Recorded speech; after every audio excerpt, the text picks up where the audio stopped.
સમાચારો પર નજર કરીએ તો દમણના મધદરિયામાંથી અજાણી બોટ આંતરી લેવામાં આવી છે। જે થોડા સમય પહેલા સમાચાર પ્રાપ્ત થયા હતા કે દમણના મધદરિયે અજાણી બોટ જોવા મળી હતી। માછીમારોએ કોસ્ટગાર્ડને માહિતી આપી હતી કે તેમના બોલાવા પર તે બોટ ભાગી ગઈ હતી। જે બોટને હવે આંતરી લેવામાં આવી છે। દમણના મધદરિયામાંથી આ અજાણી બોટને આંતરી લેવાઈ છે, ત્યારે શંકાસ્પદ બોટ સુધી ઇન્ડિયન કોસ્ટગાર્ડ પહોંચી છે। વધુ માહિતી સાથે સંવાદદાતા યોગેશ જોડાઈ ગયા છે। યોગેશ, શું છે વધુ અપડેટ? જી નવીન, દમણના મધદરિયામાંથી આ બોટની આંતરી લેવામાં આવી છે। બોટ ફિશિંગની હોવાની પ્રાથમિક માહિતી મળી છે। હેલિકોપ્ટર મારફત આ બોટને આંતરી લેવામાં આવી છે। કેટલાક બોટના સવાર લોકોને રાઉન્ડ અપ કરી લેવામાં આવ્યા છે। કોસ્ટ દ્વારા બોટમાં તપાસ હાથ ધરવામાં આવી છે। બોટમાં રહેલા લોકો કોણ છે તેની હજુ કોઈ પ્રાથમિક માહિતી મળી નથી અને એજન્સીઓ સસ્તા કરી નથી। દમણ દરિયા માર્ગ પરથી શંકાસ્પદ બોટ સુધી ઇન્ડિયન કોસ્ટગાર્ડની ટીમ પહોંચી ચૂકી છે। જી નવીન, સમગ્ર માહિતી બદલ આભાર યોગેશ।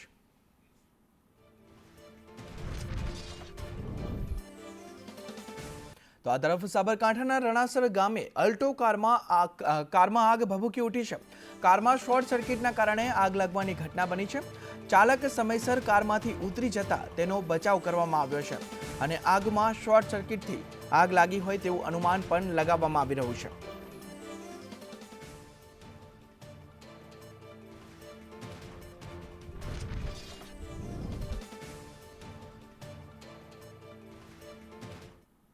આ તરફ વડોદરાના શિનોરમાં ખાણ ખનીજ વિભાગે રેડ પાડી। મોલેથામાં ગેરકાયદે રેતી ખનન પર તંત્રના દરોડા જોવા મળી રહ્યા છે। રંગસેતુ બ્રિજ નીચે નર્મદા નદીના પટમાં આ રેડ પાડવામાં આવી। નર્મદા નદીના પટમાં ચાલતું હતું ગેરકાયદે ખનન અને તંત્રની રેડથી ખનીજ માફિયાઓ જે છે તે પણ ફરાર થઈ ગયા છે।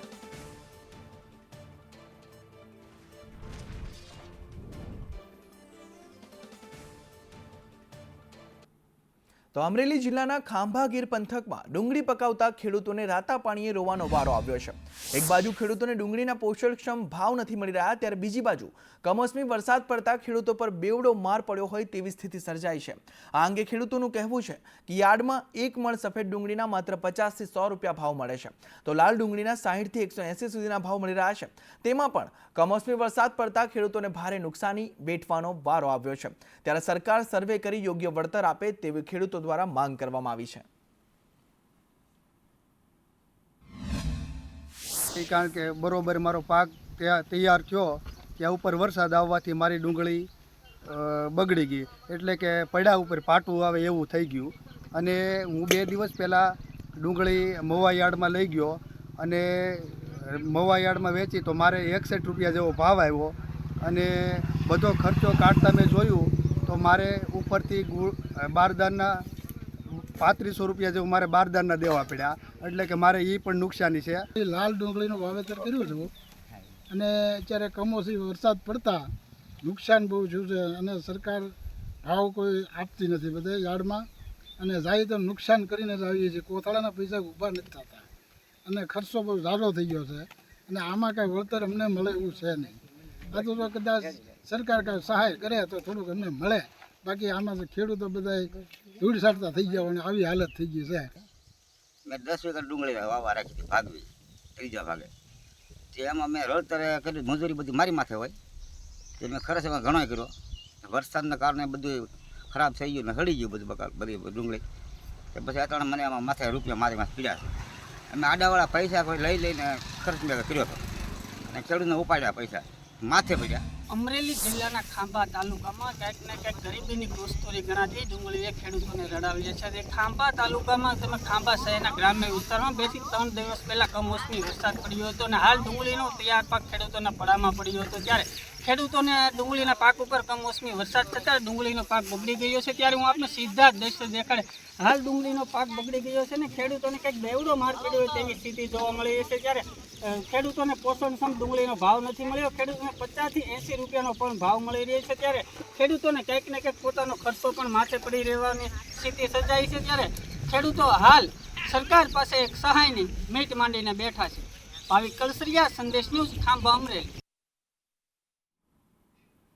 તો આ તરફ અમદાવાદમાં ટ્યુશનિયા શિક્ષકોનું બ્લેકમેલિંગ હવે દૂર કરાશે.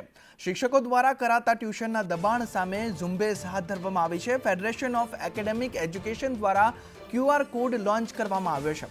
ત્યારે વિદ્યાર્થીઓ તેમજ વાલીઓના હિતમાં આ QR કોડ લોન્ચ કરવામાં આવ્યો છે. વિદ્યાર્થીઓ લિંક કે QR કોડ સ્કેન કરીને ફરિયાદ હવે નોંધાવી શકશે, ફરિયાદ કરી શકશે. વાલી અને વિદ્યાર્થીઓ પોતાની ઓળખ છુપી રાખી શકશે અને ટ્યુશનિયા શિક્ષકો તેમજ ડે સ્કૂલની માહિતી પણ તેમાં આપી શકશે.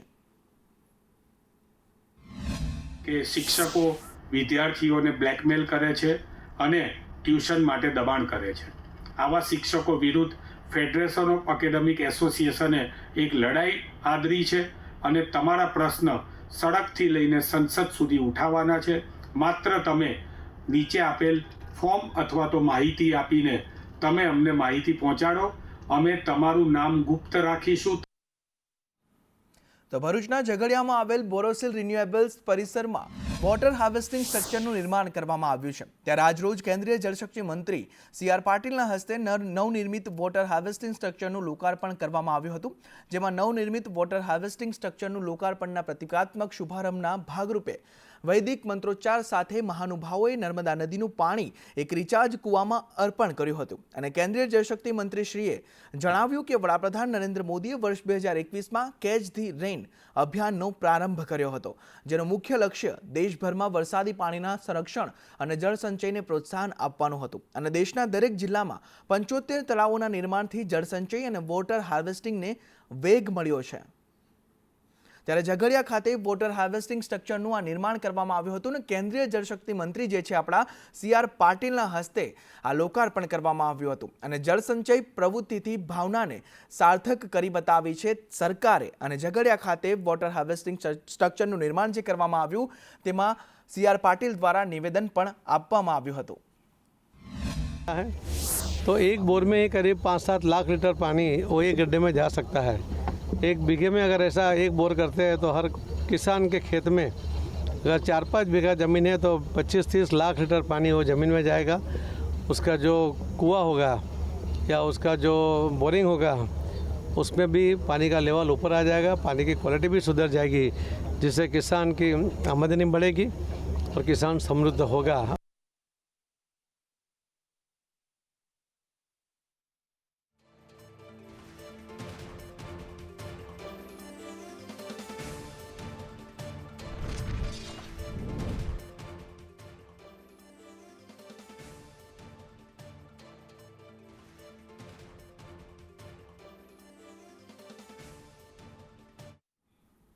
તો 18 મેને ઇન્ટરનેશનલ મ્યુઝિયમ ડે તરીકે ઉજવવામાં આવે છે. અને ભુજમાં આવેલું કચ્છ મ્યુઝિયમ ગુજરાતનું સૌથી જૂનું મ્યુઝિયમ છે. ઇટાલિયન ગોથિક શૈલીનું આ મ્યુઝિયમ પ્રવાસીઓ માટે આકર્ષણનું કેન્દ્ર છે. કચ્છ મ્યુઝિયમમાં ઐતિહાસિક, ભૌગોલિક અને સાંસ્કૃતિક માહિતીનો સંગ્રહ કરાયો છે. મ્યુઝિયમમાં કચ્છના કલ્ચર અને સાંસ્કૃતિક વારસાના દર્શન થાય છે. ત્યારે કચ્છ મ્યુઝિયમમાં કચ્છની પ્રાચીન હસ્તકલા, રાજાશાહી સમયનું ચલણ અને હથિયાર પ્રદર્શનમાં મૂકવામાં આવ્યા છે. ટીપુ સુલતાન દ્વારા કચ્છના મહારાવને ભેટમાં આપવામાં આવેલ તોપ પ્રવાસીઓ માટે આકર્ષણનું કેન્દ્ર છે. થાય કે આપણી ભુજની સંસ્કૃતિ, આપણા પૂર્વજોના બધા એના સિક્કા, એ લોકોની પહેરવેશ, એ લોકોની રહેણી કરણી, એ બધું જ એ લોકોને બતાવવા માટે અને એ લોકોમાં પથ્થરની શિલ્પ કલા એ બધું એ લોકોને દેખાડવા માટે હું ભુજના મ્યુઝિયમમાં વિઝિટ કર્યું હતું. કચ્છ સંગ્રહાલયમાં આપણું ધોલાવીરાનું જે ઇન્ડસ વેલી સિવિલાઇઝેશન છે, તો ઇન્ડસ વેલી સિવિલાઇઝેશનથી લઈને આપણી જે લાઈવ હેરિટેજ છે કચ્છનું, જે તમે અહીંયા જોઈ શકો છો, જેમાં અનેક પ્રકારના ઐતિહાસિક અવશેષો છે.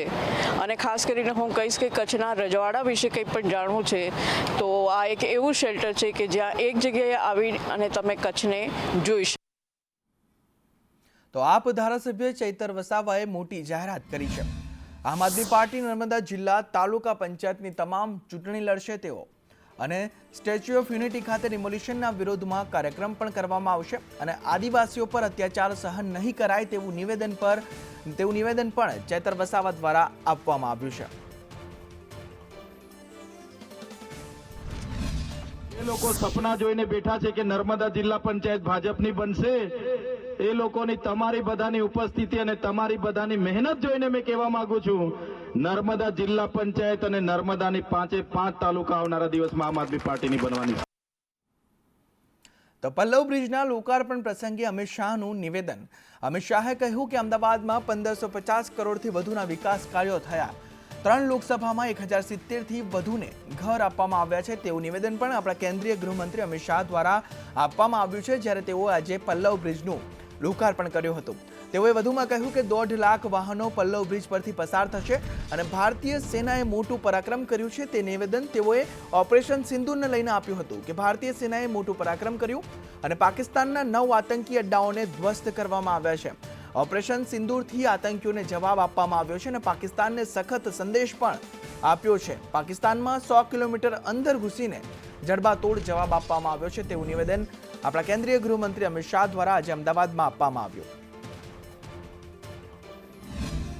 સેનાની મારક ક્ષમતાએ પાકિસ્તાનના 9 સ્થાનો પર આતંકવાદીઓના અડ્ડાઓને ધ્વંસ કરી જમીન દોસ્ત કરી નાખી. પહેલા એર સ્ટ્રાઇક, પછી પહેલા સર્જિકલ સ્ટ્રાઇક, પછી એર સ્ટ્રાઇક, અને આજે આપણા દેશની મહિલાઓના માથા પરથી સિંદૂર ભૂસવાવાળા આતંકવાદીઓની સમાપ્તિનો કાર્યક્રમ એટલે ઓપરેશન સિંદૂર કરી નરેન્દ્ર મોદી સરકારે આતંકવાદીઓને મક્કમ જવાબ આપ્યો છે. ઓપરેશન સિંદૂરે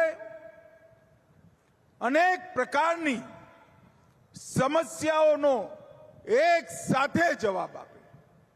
આ પાકિસ્તાન આખી દુનિયામાં કહેતું અમારે ત્યાં કોઈ આતંકવાદી નથી, અમારા ત્યાં કોઈ આતંકવાદી ગતિવિધિ નથી. ભારત ખોટી ફરિયાદો કરે છે.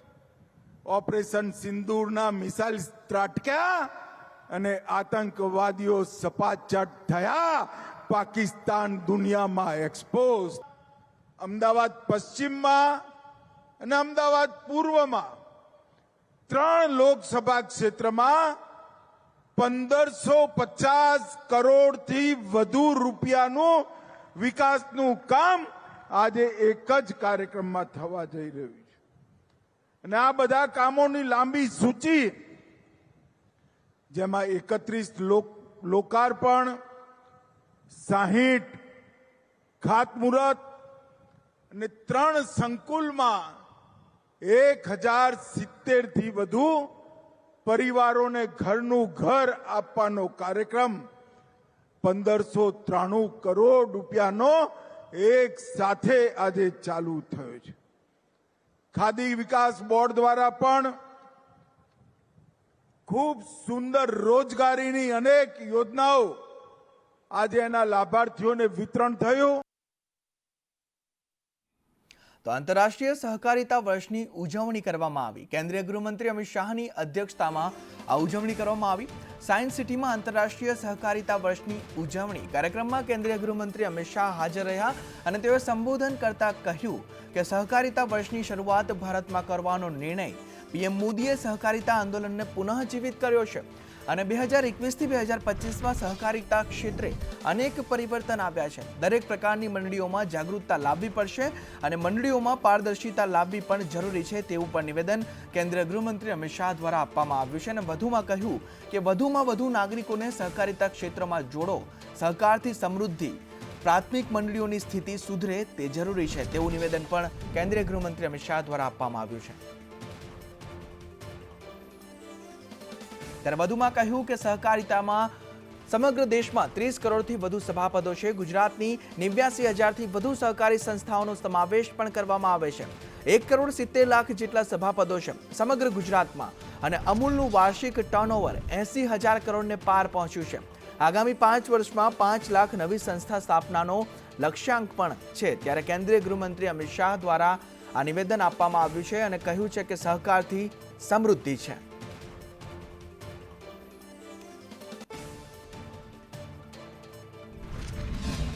ભારતની અંદર સહકારિતા વર્ષની શરૂઆત કરવાનો નિર્ણય કર્યો. દિલ્હીમાં કાર્યક્રમ થયો હતો, તમારામાંથી ઘણા બધા સહકારી આગેવાનો ઉપસ્થિત પણ હશે. દેશના વડાપ્રધાન નરેન્દ્રભાઈએ એ કાર્યક્રમનું ઉદ્ઘાટન કર્યું અને સહકારથી સમૃદ્ધિ અને વિકસિત ભારતમાં સહકારિતાની ભૂમિકા એ બંને સૂત્રો એમને દેશના સહકારી નેતાઓની સામે રાખ્યા. એના અંતર્ગત જ આજે ગુજરાતની અંદર આ સહકારિતા સંમેલનનું આયોજન થયું છે. વડાપ્રધાનશ્રીના દિશા દર્શનમાં દેશમાં આઝાદી પછી પહેલીવાર અલાયદું સહકારી મંત્રાલય કાર્યરત થયું છે. આદરણીય શ્રી અમિતભાઈ શાહ સાહેબ દેશના પહોંચ ગૃહમંત્રી તરીકે આંતરિક સુરક્ષા સલામતી તો સુદૃઢ કરી જ રહ્યા છે અને સાથે સાથે શેખતા ક્ષેત્રની દિશા આપીને સહકારતાથી નાનામાં નાના માનવીના હિતોની પણ ચિંતા કરી રહ્યા છે. આદરણીય શ્રી અમિતભાઈના નેતૃત્વમાં સહકાર મંત્રાલયે છેલ્લા 3.5 વર્ષમાં સહકારથી સમૃદ્ધિના સંકલ્પને સાકાર કરવા માટે દિવસ રાત કામ કર્યું છે.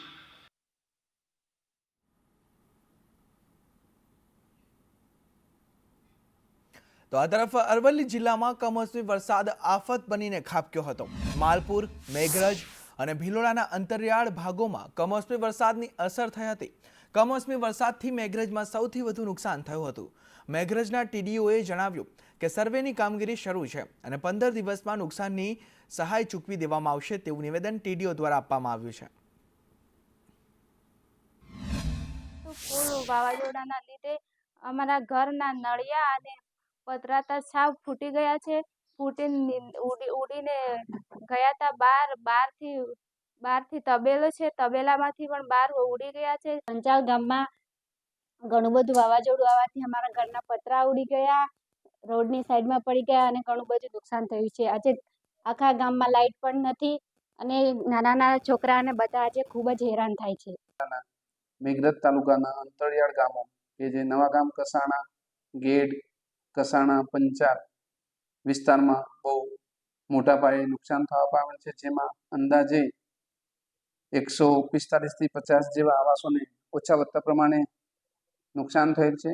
15% વધુ નુકસાન પામેલા તમામ અસરગ્રસ્તોને ટૂંક સમયમાં સહાય ચૂકવવામાં આવશે. તો સિદ્ધપુરની ગોકુલ ગ્લોબલ યુનિવર્સિટીમાં 5મો પદવીદાન કાર્યક્રમ યોજાયો. પદવીદાન કાર્યક્રમમાં કેબિનેટ મંત્રી બલવંતસિંહ રાજપૂત ઉપસ્થિત રહ્યા હતા, જેમાં વિદ્યાર્થીઓને 19 પીએચડી ડિગ્રી, 37 ગોલ્ડ મેડલ અને 36 સિલ્વર મેડલ આપી સન્માનિત કરવામાં આવ્યા હતા. પદવીદાન સમારોહ અંતર્ગત કુલ 1660 ડિગ્રી એનાયત કરવામાં આવી હતી. કાર્યક્રમમાં કેબિનેટ મંત્રીએ વિદ્યાર્થીઓને ડિગ્રીની શુભકામનાઓ પાઠવી અને અભિનંદન પણ પાઠવ્યા હતા. આજે ગોકુલ માટે ગૌરવનો દિવસ છે. 1600થી વધારે લોકોને આજે પદવી અને ડિગ્રી પ્રાપ્ત થઈ છે. આવનાર 2047નું આપણું ભાવિ આદરણીય પ્રધાનમંત્રી નરેન્દ્રભાઈ મોદી સાહેબે સમગ્ર વિશ્વમાં ભારત ત્રીજી સત્તા બને, આત્મનિર્ભર બને, વિશ્વગુરુ બને, વિશ્વબંધુ બને, એ પ્રકારની જે સંકલ્પ સાથે ચાલે છે એમાં ગોકુલના આ બધા વિદ્યાર્થીઓને મને ચોક્કસ છે કે એમનો સહયોગ રહેશે. તો સુરતમાં તબીબનો સિવિલ કેમ્પસમાં આપઘાત, પ્રેમ પ્રકરણમાં આપઘાત કર્યો હોવાની આશંકા સેવાઈ રહી છે. ત્યારે મૃતક રેડિયોલોજીના બીજા વર્ષમાં અભ્યાસ કરતો હતો. મૃતકને મહિલા તબીબ સાથે ઝઘડો થયો હતો. સિવિલ કેમ્પસમાં જ લોકેશ દેવાંગે આપઘાત કરીને પોતાનું જીવન ટૂંકાવ્યું. ત્યારે ખટોદરા પોલીસે ગુનો નોંધીને વધુ તપાસ હાથ ધરી છે. हम उसके मदर के बिहाफ आया है इधर, क्योंकि अभी बॉडी कलेक्ट करना है, तो अभी पोस्टमार्टम रिपोर्ट आया है. उसके बाद वो FSL, उसके बाद जो इन्वेस्टिगेशन होगा उसके ऊपर पता चलेगा कि क्यों हुआ या कैसा हुआ. आपकी क्या मांग है? हमको अभी तक कुछ पता नहीं है सर, क्योंकि हमको वो बोला है कि ऐसा हुआ है. પ્રાથમિક રીતે તપાસ કરતા તેમની 2024થી સાયકિયાટ્રિકની દવા ચાલતી હતી અને પોતે ડિપ્રેશનમાં હોવાનું પ્રાથમિક રીતે અમારી તપાસમાં આવેલ છે, જેના વધુ વિગત આગળના ઇન્વેસ્ટિગેશનમાં પર્દાફાશ થશે. તો સુરતમાં જમીન કૌભાંડમાં સુપ્રિન્ટેન્ડન્ટની ધરપકડ કરવામાં આવી છે. સિટી સર્વે સુપ્રિન્ટેન્ડન્ટ અનંત પટેલની ધરપકડ કરવામાં આવી છે. CID ક્રાઇમે મહારાષ્ટ્રના પુણેથી તેની ધરપકડ કરી છે. અનંત પટેલ પુણેના ઓશો આશ્રમમાં છુપાયો હતો. કોર્ટે અનંત પટેલના 3 દિવસના રિમાન્ડ મંજૂર કરી દીધા છે. ડુમસમાં 2500 કરોડનું જમીન કૌભાંડ થયું હતું. કૌભાંડમાં 4 મહિના પહેલા ગુનો પણ નોંધાયો હતો. ત્યારે અનંત પટેલે બોગસ પ્રોપર્ટી કાર્ડ બનાવ્યા હતા અને જેને લઈ તેની ધરપકડ કરવામાં આવી છે અને તે પણ પુણેથી તેને ઝડપી પાડવામાં આવ્યો છે.